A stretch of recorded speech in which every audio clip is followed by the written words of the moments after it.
అయితేనే అనేక మంది ఉద్యమంలో భాగస్వామ్యంలో పరోక్షంగానో ప్రత్యక్షంగానో నేను దానికి సజీవ సాక్షిని. జిల్లా కోర్టు ముందట మేము ఒక టెంట్ వేసుకొని వచ్చిపోయేటోళ్ళకి అందరికీ కూడా సాధారణంగా స్వాగతం చెప్పి వాళ్ళను ప్రోత్సహించేటోళ్ళం. కులాలకు, మతాలకు, వర్గాలకు అనేకమైనటువంటి వాటికి మేము సాక్ష్యం. అయితే అదంతా ఒక చరిత్ర. ఆ చరిత్రను పూర్తి స్థాయిలో చెరపడానికి జరిగిన ఒక కుట్రను మనం అర్థం చేసుకోవాల్సినటువంటి అవసరం ఉంటుంది. తెలంగాణ రాష్ట్రం ఏర్పడ్డ తర్వాత ఆ రాష్ట్రం ఏర్పడినటువంటి తొలినాళ్ళ లోపల తెలంగాణ ఉద్యమకారులు ఈ ప్రాంతం నుంచి గట్టి ఉద్యమకారులు లేకపోవడం కూడా అందుకు కారణం. ఏమైంది ఈ 10 సంవత్సరాలలో అంటే బలహీనమైనటువంటి చేతుల అధికారం పెట్టారు. అత్యంత బలహీనమైనటువంటి, దౌర్భాగ్యమైనటువంటి, దుర్భరమైనటువంటి, నిర్లిప్త కలిగినటువంటి రాజకీయ నాయకుల చేతుల పవర్ పెట్టిన తర్వాత అది ఎట్లా బాగుపడుతుంది? సింపుల్ ఉదాహరణ, అత్యంత బలవంతుడైనటువంటి హరీష్ రావు జిల్లా ఎట్లా ఉంటుంది, అత్యంత బలమైనటువంటి కేటీఆర్ జిల్లా ఎట్లుంటుంది, వరంగల్ ఎట్లుంటుంది? ఏడ పోటీ పడ్డారు వీళ్ళు? కాలు మొక్కుట్ల పోటీ పడ్డారు. మీ పిల్లలు ఇంటర్మీడియట్ మరియు ఎంసెట్ చదువుతూ సబ్జెక్ట్స్లో కన్ఫ్యూజ్ అవుతున్నారా? కాన్ఫిడెన్స్ లెవెల్ తక్కువగా ఉందా? రిపీటెడ్ మిస్టేక్స్ చేస్తున్నారా? అయితే మీకోసమే ఉంది Rise app. 1 lakh question bank, performance analysis, online classes by experts, ఇంకా మరెన్నో ఫీచర్స్ తో మీ ముందుకొచ్చింది Rise. Rise, the perfect guide. Description లో ఉన్న లింకును ఉపయోగించి సబ్స్క్రైబ్ అవ్వండి.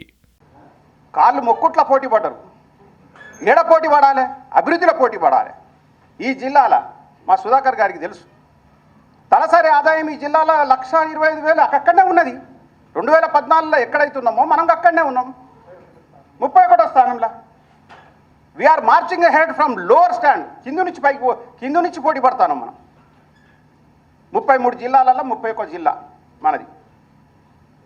హైదరాబాద్లో ఉన్నటువంటి తలసరి ఆదాయాన్ని పోల్చుకుంటూ మన జిల్లా మీద అందరికీ 3,25,000, 3,60,000 తలసరి ఆదాయం పెరిగిందని చెప్పేసి ఏదైతే ప్రచారం చేశారో సుధాపర్. ఇంకొక వాస్తవం, ఈ వాస్తవాన్ని మనం గ్రహించాలి. 2 జిల్లాలు ఎందుకైనాయి? ఒక మొట్టమొదటిసారిగా ఈ జిల్లాను 6 జిల్లాలు చేసినప్పుడు మొట్టమొదటిగా వ్యతిరేకించింది నేను. చాలా తీవ్రంగా మెసేజ్ పంపించిన నేను. ఇది మనోభావాలను, వరంగల్ జిల్లా ప్రజల మనోభావాలను దెబ్బతీసేటటువంటి చర్య అని చెప్పేసి కేసీఆర్ గారికి పంపిస్తే ఆయన అటు ఇటు చేసేసి 3 జిల్లాలు 4 జిల్లాలు చేసాడు. ఈ నగరాన్ని చీల్చకుండా ఉన్నప్పుడు నగరం లెక్కనే ఉండాలి, వరంగల్ అర్బన్ లెక్క ఉండాలని చెప్పేసి 3 ట్రై సిటీస్ని పెట్టేటప్పుడు మళ్ళీ నాకు వినోద్ కుమార్ గారితో ఫోన్ చేయించాడు.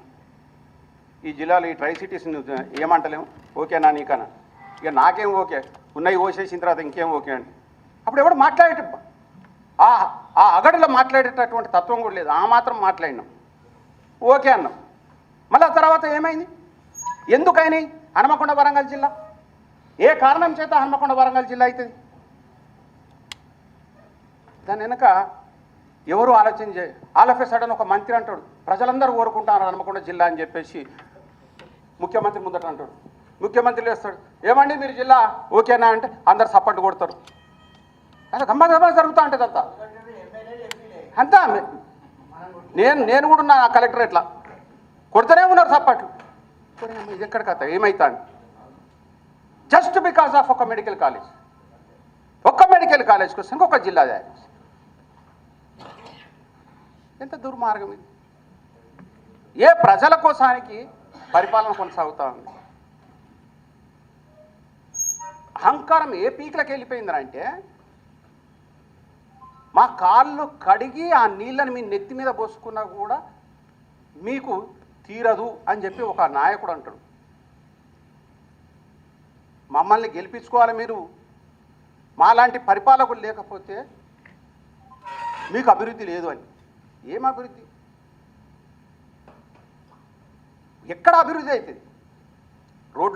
రోడ్లు వేయడం అభివృద్ధా? మోరీలు కట్టడం అభివృద్ధా? బ్రిడ్జులు వేయడం అభివృద్ధా? ఇవేవి కులమానాలు కాదు కదా అభివృద్ధికి. స్టాండర్డ్ ఆఫ్ లైఫ్, లివింగ్, మనిషి యొక్క జీవన పరిణామాలు ఏ రకంగా మారినాయో వాటిని కూడా సూచించేది.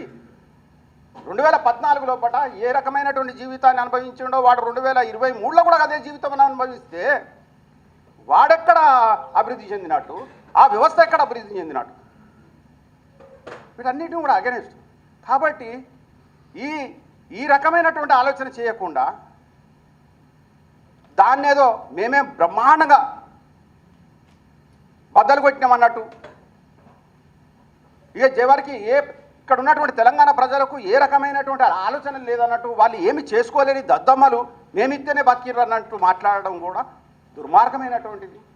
అట్లాంటి మాటలు మాట్లాడడం వల్ల మళ్ళీ మీ మీద సానుభూతి ఎట్లా వస్తుంది? కాబట్టి ఆ సానుభూతి వచ్చేటటువంటి పరిస్థితి ఉండదు. కాబట్టి